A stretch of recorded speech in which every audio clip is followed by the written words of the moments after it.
Hello दोस्तों, कैसे हैं आप सब। आशा करते हैं आप लोग ठीक होंगे।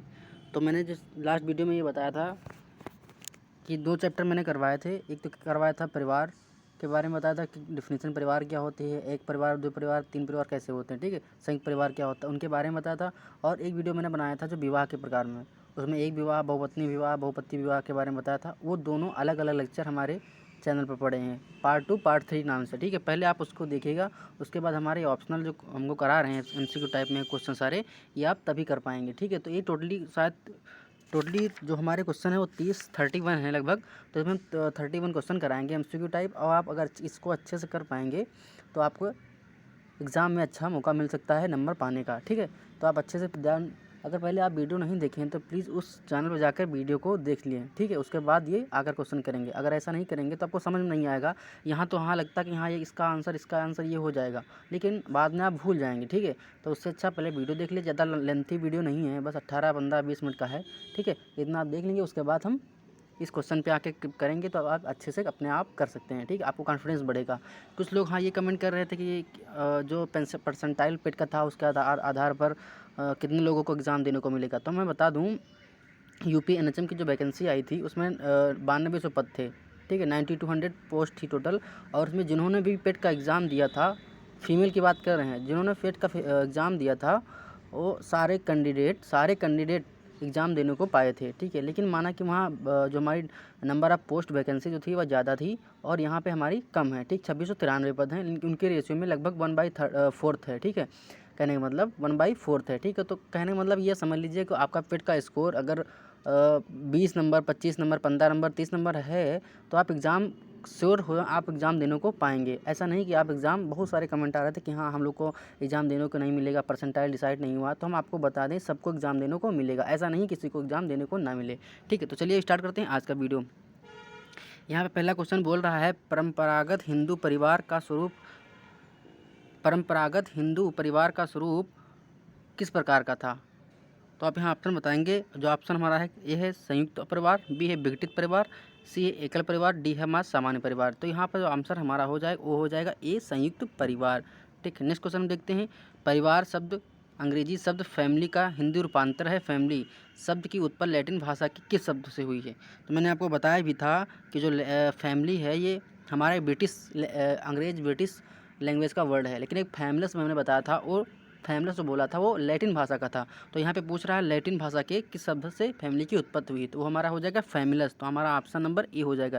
ये मैंने लास्ट वीडियो में डिस्कस किया था कि फैमिलस क्या होता है, फैमिली क्या होता है। लैटिन भाषा में मैंने बताया था फैमिलस होता है, और हमारा ब्रिटिश या इंग्लिश लैंग्वेज में क्या होता है, फैमिली होता है। हिंदी में परिवार बोलते हैं, ठीक है। तो ये क्वेश्चन हो जाएगा। जब तक आप वीडियो नहीं देखेंगे तब तक क्वेश्चन नहीं कर पाएंगे, ठीक है। नेक्स्ट चलते हैं, हमारा है निम्नवत में से कौन सा कथन सही है। यहाँ पे आप बताना है कि इस 4 विकल्प दिए हैं, इसमें कौन सा कथन सही है। ऑप्शन ए परिवार एक संस्था है, ऑप्शन बी परिवार एक सीमित है, ऑप्शन सी परिवार समिति व संस्था दोनों है, ऑप्शन डी उपयुक्त सभी सत्य हैं। तो आपको यहाँ पर बताना होगा कि ऑप्शन नंबर हमारा कौन सा सही है। तो यहाँ पर ऑप्शन नंबर हमारा जो देख रहे हैं आप स्क्रीन पर, बी है, जो परिवार एक सीमित समिति है। कहने मतलब परिवार जो हमारा एक सीमित समिति होता है, ऐसा नहीं है कि परिवार एक संस्था है। परिवार संस्था नहीं होती है, ठीक है। परिवार समिति संस्था जब होगी नहीं, जब संस्था नहीं होगी तो समिति नहीं होगी। इसमें ऑप्शन नंबर बी हमारा सही हो गया। तो डी उपयुक्त में से सत्य मतलब सभी सत्य। जब दोनों एक गलत संस्था है नहीं, इसमें संस्था भी दिया है, तो ये दोनों हमारे ऑप्शन जो हो गए एक क्रॉस कट हो गए। बचा हमारा कौन, ऑप्शन नंबर बी। तो ये हमारा सही हो जाएगा, ठीक है। नेक्स्ट क्वेश्चन हमारा क्या है, निम्न में से कौन सा कथन सत्य है। यहाँ पे आपको बताना है कौन सा कथन सत्य है। 4 ऑप्शन दिए हैं, 4 में से 3 गलत हैं। आपको एक सत्य जो सही लग रहा है वो बताओ। परिवार के सभी सदस्यों की प्रायश्चित अर्जित होती है, ऑप्शन नंबर ए है। ऑप्शन नंबर बी है परिवार के सदस्यों की कोई प्रायश्चित नहीं होती है, ऑप्शन नंबर सी प्रायश्चित या तो अर्जित या प्रदत्त होती है, ऑप्शन नंबर डी में से कोई नहीं। तो मैंने वहाँ पे बताया था कि जो हमारी परिवार की स्थिति होती है वह प्रायश्चित होती है या तो अर्जित या प्रदत्त होती है। तो यहाँ पर ऑप्शन नंबर हमारा जो हो जाएगा सी, वो सही हो जाएगा। नेक्स्ट क्वेश्चन की ओर चल रहे हैं। यहाँ पे दिया है जिस परिवार में व्यक्ति जन्म लेता है तो उसे क्या कहते हैं। अगर किसी परिवार में व्यक्ति जन्म लेता है तो उसे हम क्या कहेंगे। क्वेश्चन नंबर 5 दिया गया है, अगर किस परिवार में व्यक्ति जन्म लेता है उसे हम क्या कहेंगे। ऑप्शन ए है शास्त्रीय परिवार, ऑप्शन बी है जन्म का परिवार, ऑप्शन नंबर सी है जनता का परिवार, ऑप्शन नंबर डी है उपयुक्त में से कोई नहीं। तो शास्त्रीय परिवार होगा नहीं, ठीक है। शास्त्रीय परिवार इसलिए नहीं होगा कि आप अगर जन्म शास्त्रीय में घर में लिए हैं तो ऐसा नहीं कि आपका जो वहाँ पर माना गया कि आपका जन्म जो है शास्त्रीय परिवार में, ऐसा नहीं होगा, ठीक है। आपका जो परिवार होगा किसी जन्म आपका जो जन्म होगा किसी परिवार में होगा, ठीक है। तो ऑप्शन नंबर हमारा जो बी देख रहे हैं यहाँ पर, ऑप्शन नंबर बी हमारा सही हो जाएगा, जन्म का परिवार। नेक्स्ट हम देखते हैं क्या है हमारा, परिवार से हम संबंधों की व्यवस्था समझते हैं जो माता पिता और उनकी संतानों के मध्य पाई जाती है। यह कथन निम्नलिखित में से किस विद्वान ने दिया था।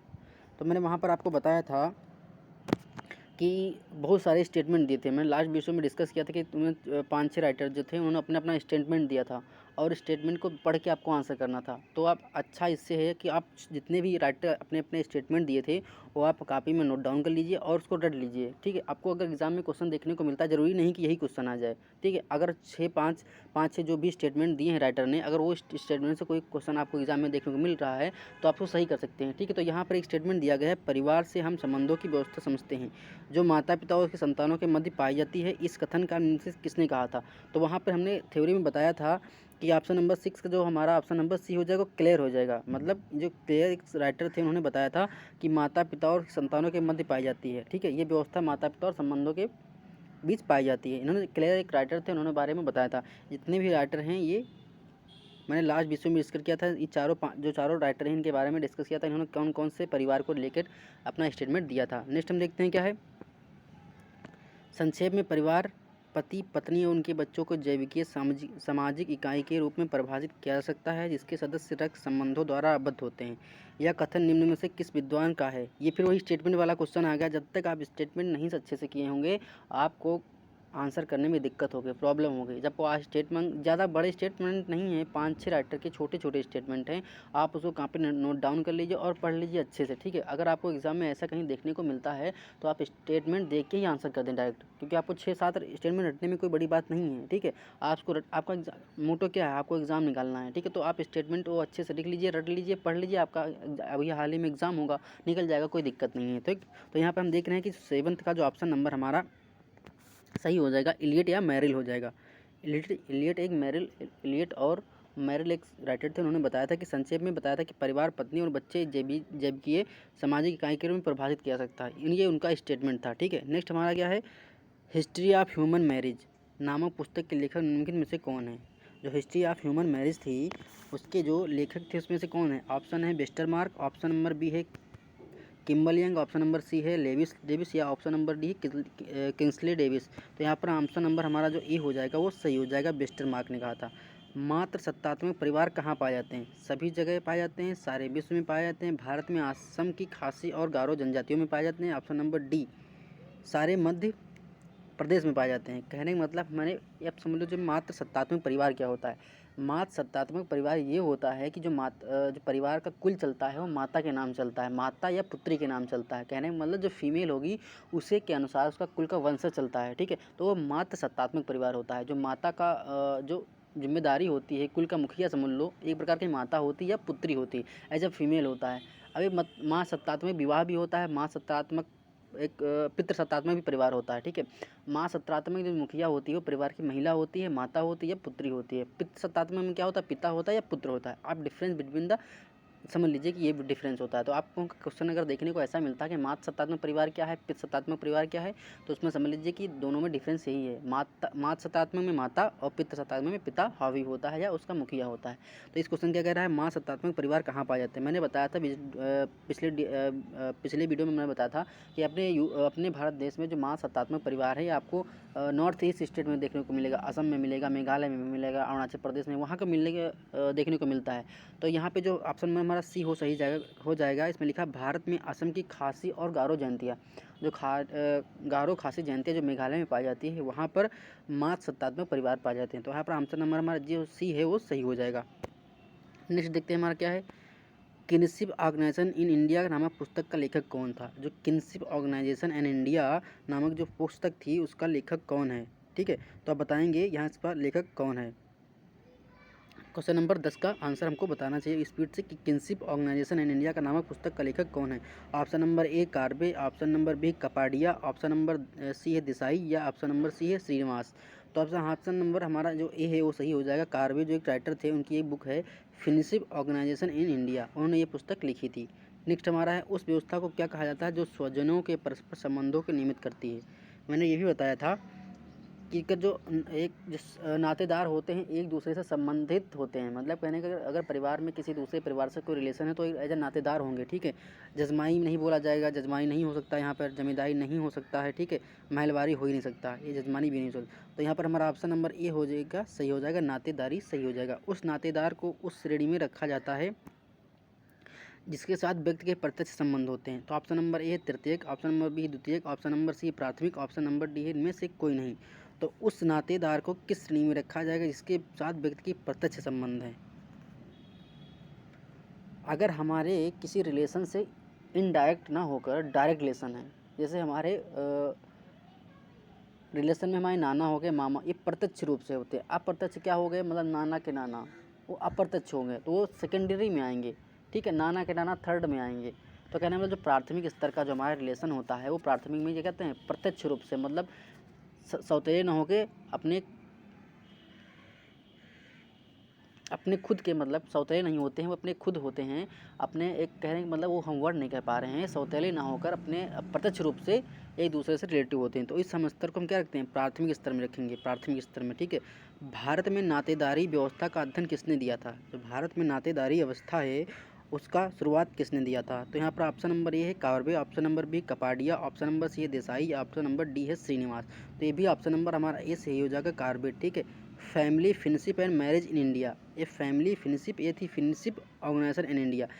ये दोनों अलग अलग पुस्तकें हैं, ठीक है। आपको ध्यान रखना है क्या अंतर है इसमें, मेक इन इंडिया है और इसमें टू सोशल एंथ्रोपोलॉजी, मतलब मानव शास्त्र के बारे में बताया गया। तो ये बुक किसने दी थी, तो 15 क्वेश्चन नंबर हमारा है। An introduction to social anthropology नामक पुस्तक किसने दिया था। ऑप्शन नंबर ये है हमारा Karve, option number B Kapadia, option number D है Desai, option number D Majumdar एवं मदन।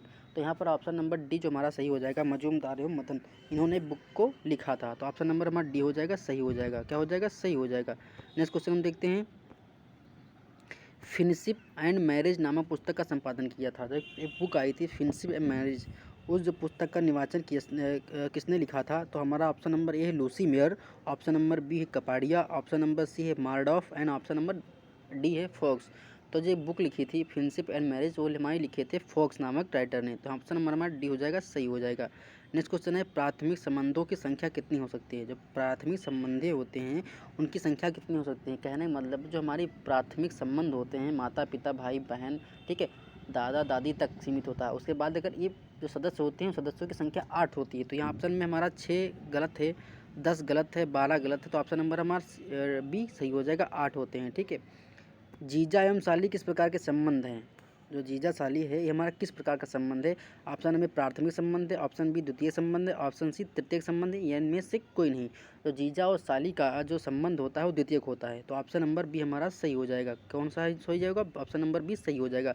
पिता पुत्र किस प्रकार के संबंधित हैं। ये जो पिता पुत्र होंगे वो किस प्रकार से हैं। कहने का मतलब हमने बताया था जो माता पिता पुत्र भाई बहन ये हमारे प्राथमिक स्तर में आते हैं संबंधों में, ठीक है। और उसके बाद यहाँ पूछ रहा है पिता पुत्र किस प्रकार से संबंधित है। तो पिता पुत्र होंगे प्राथमिक संबंध होगा। तो हमारा ऑप्शन नंबर ए हो जाएगा, सही हो जाएगा। फिर दादा पोती किस प्रकार के संबंधी हैं। तो दादा पोती हमारा हो गया किस प्रकार का संबंध है। तो दादा पोती हमारा जो है तृतीयक संबंधिक में आ गया, किसमें, तृतीयक में आ गए, ठीक है। नेक्स्ट हमारा है the history of human marriage नामक पुस्तक के लेखक निम्नलिखित में से कौन है। जो the history of human marriage I थी तो उसके जो लेखक थे कौन है। ऑप्शन नंबर ए है वेस्टरमार्क, ऑप्शन नंबर बी है Kimball Young, option number C Oscar Lewis, या ऑप्शन नंबर डी है किंग्सले डेविस। तो यहाँ ऑप्शन नंबर हमारा जो ए हो जाएगा वेस्टरमार्क। वेस्टरमार्क ने the history of human marriage नामक जो पुस्तक थी वो लिखी थी। तो आप जितने भी हम इस वीडियो में बुक के बारे में बताए हैं आप बस करके उस वीडियो का ऐसा करिए, आप एक साइड में बुक का नाम लिख दीजिए और दूसरी में साइड में एक लाइन खींचिए बीच में और दूसरी साइड उस पर राइटर का नाम लिख दीजिए, जिससे आप वीडियो देखेंगे तो आपको बार बार देखना पड़ेगा, ठीक है। तो ऐसा करिए, आप बुक में नोट डाउन कर लीजिए और एक तरफ राइटर लिख लीजिए और एक तरफ बुक लिख लीजिए और आप उसको रोज डेली रिवीजन करेंगे। इससे डेली रिवीजन करेंगे तो आपको बुक ध्यान में रहेगी। मैंने 7-8 बुक के इसमें बताया है, तो 7-8 बुक के जो नाम है वो लिख लीजिए अच्छे से, उसके राइटर भी लिख लीजिए और उसको रट डालिए, ठीक है। और जब भी एग्जाम में देखने को मिले तुरंत उसका सही आंसर कर देंगे। फिर है, जब एक अधिक भाई आपस में मिलकर एक स्त्री से विवाह करते हैं तो उसे क्या कहते हैं। मैंने बताया था कि जब कोई स्त्री बहुत सारे लड़कों से शादी करती है तो उसे बहुपति विवाह कहते हैं, ठीक है। अगर कोई पुरुष अनेक पत्नियों से, अनेक महिलाओं से शादी करती है तो उसे बहुपत्नी विवाह कहते हैं। लेकिन यहाँ पे कह रहा है एक स्त्री एक से अधिक भाई के साथ आपस में रहती तो उसे भातृक बहुपति विवाह कहेंगे। भातृक यानी बहुपति, जैसे बहुत सारे पति हैं, ठीक है। और बहुपत्नी मतलब बहुत सारी पत्नियां हैं। ऐसे पुराने ज़माने में राजा होते थे, उसकी कई सारी पत्नियां होती थी, उसे बहुपत्नी विवाह बोलते थे। नेक्स्ट हमारा क्वेश्चन कौन सा है देखते हैं। निम्नलिखित में से कौन सा विवाह सकारात्मक प्रतिबंध है। तो इसमें दिया है ऑप्शन, निम्नलिखित में से कौन सा विवाह सकारात्मक प्रतिबंध है। ऑप्शन नंबर ए अनुलोम विवाह, ऑप्शन नंबर बी अंतर जातीय विवाह, ऑप्शन नंबर सी बहिर्विवाह एंड ऑप्शन नंबर डी है प्रतिलोम विवाह। कहें सर जो मतलब सकारात्मक प्रतिबंध है वो है अनुलोम विवाह, ठीक है। अनुलोम विवाह जो हमारा है ऑप्शन नंबर ए है, सही हो जाएगा। अनुलोम विवाह जो होता है विवाह होता है सकारात्मक प्रतिबंध है। नेक्स्ट हमारा निम्नलिखित में से कौन सा विवाह स्वरूप एक विदुर के अपनी पत्नी की बहन के साथ विवाह का सही प्रतिनिधित्व करता है। ऑप्शन नंबर हमारा जो इसमें दिखा है क्वेश्चन नंबर 24 है, निम्नलिखित में से कौन सा विवाह स्वरूप एक विदुर के अपनी पत्नी की बहन के साथ विवाह करने का सही प्रतिनिधित्व करता है। ऑप्शन नंबर ए है लेबीरेट, ऑप्शन नंबर है सारोरेट, ऑप्शन नंबर सी है पोलिजनी एंड ऑप्शन नंबर डी है मोनोगैमी। तो यहाँ पर ऑप्शन नंबर हमारा जो बी हो जाएगा सौरोगिटी हो जाएगा, ठीक है, सौरोरेट हो जाएगा। ऑप्शन नंबर हमारा बी सही हो जाएगा। नेक्स्ट क्वेश्चन थे मर्डॉफ के अनुसार विवाह का क्या उद्देश्य है। ऑप्शन नंबर है यौन इच्छा की पूर्ति, ऑप्शन नंबर बी आर्थिक सहयोग, ऑप्शन नंबर सी बच्चों का पालन पोषण, ऑप्शन नंबर डी उपयुक्त। अब यह क्या विवाह जो होगा तो विवाह का उद्देश्य क्या होता है, यौन संबंध बनाना, ठीक है। आर्थिक सहयोग होगा, मतलब शादी होगी तो एक दूसरे का सहयोग होता है। फिर शादी का मतलब क्या है, बच्चों का लालन पोषण करना, अपना कुल को बढ़ाना, अपने वंशज को बढ़ाना, अपने प्रजाति को बढ़ाना, ये भी विवाह का एक उद्देश्य होता है। और बच्चों को पालना विवाह का एक उद्देश्य होता है। तो यहाँ पर ऑप्शन नंबर हमारा जो डी हो जाएगा वो सही हो जाएगा। नेक्स्ट है भातृक बहुपति विवाह किसमें पाया जाता है। Option number Toda, option number B Rajput, option number C Naga and option number D Khasi. तो मैंने बताया था जो भातृक बहुपति विवाह है ये आपको गारो, खासी, जयंतिया, मेघालय के और असम में देखने को मिलेगी। वहाँ भातृक बहुपति होती है, कहने मतलब एक पत्नी की बहुत सारे पति होते हैं, ठीक है। तो बहुपति विवाह आपको नॉर्थ ईस्ट स्टेट में गारो, खासी, मेघालय, जो गारो, खासी, जयंतिया जो वहाँ की जनजाति हैं उनमें ये देखने को मिलता है। ये नॉर्थ ईस्ट मेघालय में पड़ता है। तो यहाँ पर ऑप्शन नंबर हमारा डी हो जाएगा, सही हो जाएगा। नेक्स्ट है किसने कहा है कि बहुपति विवाह वाले समाजों की हाथ की 5 उंगलियों में गिना जा सकता है। ये भी एक स्टेटमेंट एक राइटर थे, चिंतक थे, उन्होंने ये दिया था कि किसने कहा था बहुपति विवाह वाले समाजों को एक हाथ की 5 उंगलियों में गिना जा सकता है। ये किसने कहा था। ऑप्शन नंबर है लेवी स्टार्स ने, लॉबी ने, वेस्टरमार्क ने, रेडक्लिफ ब्राउन ने। तो इन्होंने कहा था रेडक्लिफ ब्राउन ने। ऑप्शन नंबर डी हमारा सही हो जाएगा। नेक्स्ट क्वेश्चन देते हैं, निम्नलिखित में से कौन सा विवाह का लक्षण है। ऑप्शन ए सामाजिक संस्था, ऑप्शन नंबर बी समाज द्वारा स्वीकृत यौन संबंधों का नियमन, और ऑप्शन नंबर डी है सी है बच्चों का जन्म, ऑप्शन नंबर डी है उपयुक्त सभी। तो विवाह का मतलब एक सामाजिक संस्था हो सकती है, ठीक है। सामाजिक द्वारा स्वीकृत यौन संबंधों का नियमन ये भी सही है। बच्चों का जन्म ये भी सही है। विवाह का लक्षण मतलब बच्चों का उत्पन्न होना, पालन पोषण करना भी विवाह का उद्देश्य होता है। तो ऑप्शन नंबर हमारा डी हो जाएगा, सही हो जाएगा, उपयुक्त सभी। तो ऑप्शन नंबर डी हमारा क्या हो जाएगा, सही हो जाएगा, उपयुक्त सभी। नेक्स्ट क्वेश्चन की ओर चल रहे हैं, क्या है इसमें, निम्नलिखित में से आप किस विवाह के लिए महत्वपूर्ण विचार मानते हैं। यौन संबंध है ऑप्शन नंबर बी प्रजनन, ऑप्शन नंबर सी घर की स्थापना है, ऑप्शन नंबर डी उपयुक्त। देखो भाई आपका जब विवाह होगा तो आप यौन संबंध दो स्त्री और पुरुष के बीच बनेगा, ठीक है। प्रजनन भी होगा, उनके घर के बच्चे भी पैदा होंगे, घर में रहने के लिए घर पे एक पर्टिकुलर स्थान पे रह रहे हैं तो उसे घर बोलेंगे। तो मतलब ये सब चीज़ें की आवश्यकता होती है विवाह के बाद, ठीक है। तो यहाँ पर ऑप्शन नंबर हमारा जो डी हो जाएगा वो सही हो जाएगा। फिर नेक्स्ट क्वेश्चन हमारा, किसने कहा है कि विवाह एक प्रजनक मूलक परिवार की स्थापना का समाज द्वारा स्वीकृत तरीका है। Option number A Levi Strauss, option number B है Radcliffe Brown, option number D है गिलिन एवं Gillin, option number C Westermarck. तो यहाँ पर ऑप्शन नंबर हमारे गिलिन 2 बार हो गया, ऑप्शन नंबर डी सही हो जाएगा। यहाँ पे एक गिलिन काट दो, ठीक है, एक ही गिलिन होगा, गिलिन नहीं है, ठीक है। किसने कहा है कि किसने कहा है कि एक विवाह ही विवाह का सत्यरूप है, रहा है और रहेगा। ये किसने कहा था। ऑप्शन नंबर ये है लेवी स्टार्स ने, ऑप्शन नंबर बी है मेलिनोव्स्की ने, ऑप्शन नंबर सी है वेस्टरमार्क ने, ऑप्शन नंबर डी है गिलिन ने। तो जो हमारे कहे थे कि विवाह एक सत्यरूप है और रहेगा, ये बोला था मेलिनोव्स्की ने बोला था। ये स्टेटमेंट जो था मेलिनोव्स्की था, ठीक है। तो आप देख लीजिए ऐसे क्वेश्चन हमको कराए हैं, तो इस क्वेश्चन इतने इंपॉर्टेंट क्वेश्चन थे। अगले वीडियो में कुछ क्वेश्चन लेकर आएंगे। अगला जो वीडियो हमारा रहेगा इसी चैप्टर का, धीरे धीरे सारे हम चैप्टर कवर करा देंगे आपको बिना किसी हेजिटेशन के, ठीक है। तो ये देखो, ये मैंने उत्तरमाला भी डाल दिया यहाँ पर, तो आप लोग इसको कर लीजिएगा अच्छे से, ठीक है।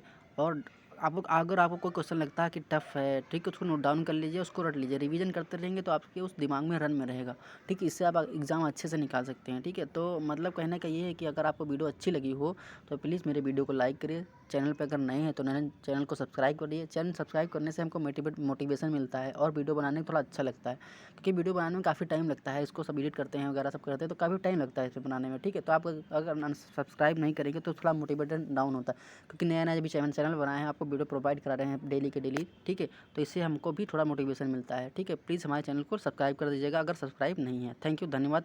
अब अगले मिलते हैं अगली वीडियो में शाम तक, रात 11 बजे तक हम आपको वीडियो एक नेक्स्ट वीडियो डाल देंगे हमारे यूट्यूब चैनल पर, जो पार्ट 4 नाम से आएगी। धन्यवाद, शुक्रिया।